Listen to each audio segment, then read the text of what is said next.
दोस्तों, क्या ससुराल वाले दूर रहकर भी अगर अत्याचार करे तो क्या बहू अत्याचार का मुकदमा दर्ज करा सकती है? या इस मामले को केस के रूप में दर्ज कराया जा सकता है? दोस्तों दोस्तों मेरे कई सारे व्यूवर्स के कुछ सवाल थे। आज मैं उन्हें वकील की भाषा में एक बहुत अच्छी तरीके से स्पष्ट करने वाला हूं। घरेलू हिंसा को लेकर किन पर मुकदमा दर्ज हो सकता है, किन पर मुकदमा नहीं दर्ज हो सकता है। दोस्तों सबसे पहले यह भी समझ लीजिएगा कि जो पुराने कानून है 498A वो अब खत्म होने वाले हैं। नए कानून में 84 की जगह लेंगे। उसमें 1-2 क्लॉज है, उसके पीछे मैंने वीडियो बनाया हुआ है, जाकर आप देख सकते हैं उसमें कैसे जमानत होनी है, क्या होना है नए कानूनों के तहत। दोस्तों अब दोस्तों हम लोग समझेंगे कि ससुराल वाले दूर रहकर भी बहू पर अत्याचार करते हैं तो दर्ज हो सकता है मामला। इसको बहुत अच्छे तरीके से समझेंगे 1 to 1।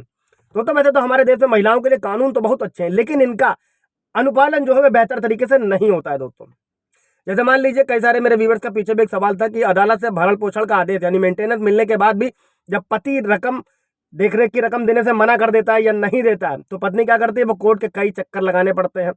उदाहरण के तौर पर घरेलू हिंसा कानून में कहा गया है कि 3 दिनों के अंदर मामले की सुनवाई होगी और 60 दिनों के अंदर अंतिम आदेश आएगा। दोस्तों लेकिन ज्यादातर मामलों में तो पहली सुनवाई के लिए ये महीनों लग जाते हैं दोस्तों, और अंतिम आदेश आने में सालों निकल जाते हैं।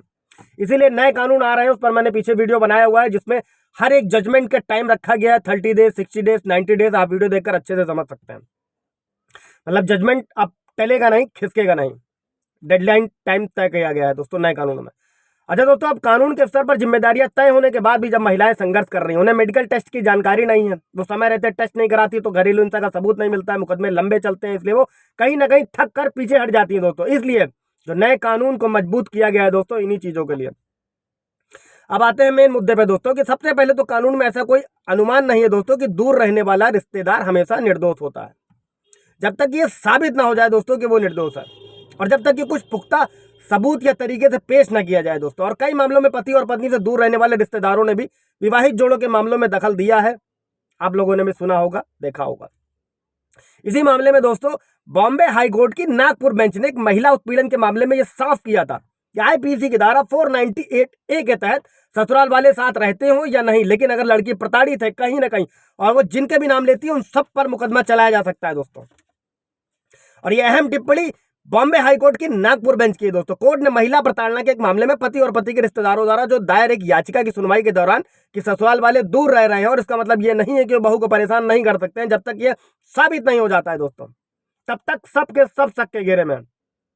और इस मामले में एफआईआर खारिज करने की जो याचिका थी उसको खारिज करते हुए हाईकोर्ट ने कहा कि अक्सर पति पत्नी के बीच विवाद के दौरान दूर के रिश्तेदारों का हस्तक्षेप काफी ज्यादा रहता है, आप लोगों ने भी सुना होगा, और वो कहीं ना कहीं पत्नी को प्रताड़ित करते हैं। और इसी वजह से ऐसे मामलों में आईपीसी की धारा 498A के तहत जो पति से दूर रहने वाले रिश्तेदार हैं उनके खिलाफ भी मुकदमा दर्ज कराया जा सकता है। अब मामला क्या था उसको भी समझ लेते हैं दोस्तों कि बॉम्बे हाईकोर्ट के जज सुनील शुक्रे और गोविंद सानप की बेंच ने एक परिवार द्वारा की गई याचिका पर सुनवाई की थी। केस क्या था, यह था कि मुंबई की एक महिला की प्रताड़ना से जुड़ा हुआ था दोस्तों ये महिला, और महिला ने अपने पति और ससुराल वालों के खिलाफ मुकदमा दर्ज करवाया था, जिसके खिलाफ ससुराल वाले कोर्ट पहुंचे थे।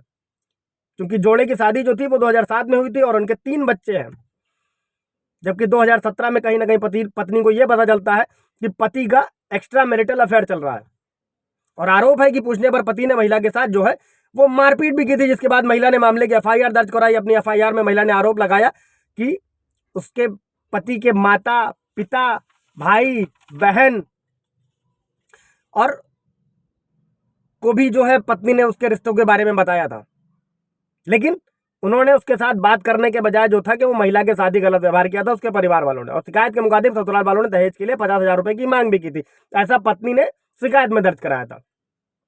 खैर अब केस की बात करते हैं दोस्तों। मेन चीज समझते हैं कि महिला द्वारा मुकदमा दायर करने के बाद जो केस से संबंधित पति के रिश्तेदारों ने कोर्ट में याचिका दायर की थी। याचिका में तर्क दिया था कि पति अकेला जिले में रहता है और माता पिता और विवाहित बहन दूसरे जिले में रहते हैं और छोटा भाई किसी और शहर में रहता है दोस्तों, और इसलिए उनके खिलाफ लगाए गए जो आरोप है वो सही नहीं है।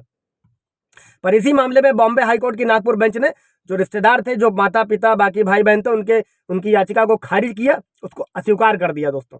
और अदालत ने दलीलों को ध्यान में रखते हुए यह हाईलाइट किया था इस मामले में कि सभी आरोपियों के खिलाफ कोई अस्पष्ट बयान नहीं दिया गया है दोस्तों, और मामले की जांच चूंकि अभी जारी है और उसमें बातें सामने आ सकती है। बेंच ने कहा था कि पत्नी ने जो भी आरोप लगाए हैं रिश्तेदारों पर वो बहुत ही स्पेसिफिक हैं दोस्तों, और ऐसे में यह बिल्कुल नहीं कहा जा सकता कि ससुराल वालों के खिलाफ लगाए गए आरोप किसी भी अपराध का खुलासा नहीं करते हैं।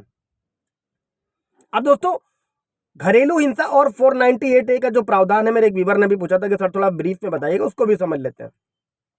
तो वैसे तो शादी के बाद जो पत्नी के भरण पोषण की जिम्मेदारी होती है वो पति की होती है, और घरेलू हिंसा से महिलाओं का संरक्षण अधिनियम 2005 में शारीरिक, आर्थिक, भावनात्मक, मानसिक हिंसा के खिलाफ कानून बनाया गया है दोस्तों, और इस कानून के तहत केवल महिला ही शिकायत कर सकती है। साथ ही घरेलू हिंसा के मामले में सबसे पहले यह देखा जाता है दोस्तों कि क्या वो हिंसा हुई है एक ही घर या एक ही छत के नीचे हुई है, और अगर पति, पत्नी, सास, ससुर एक ही घर या एक ही छत के नीचे नहीं रहते हैं तो मामले को घरेलू हिंसा के तहत नहीं माना जाता है दोस्तों, और घरेलू हिंसा कानून के तहत आने के बाद ही किसी अन्य की जिम्मेदारी इस केस में तय होती है।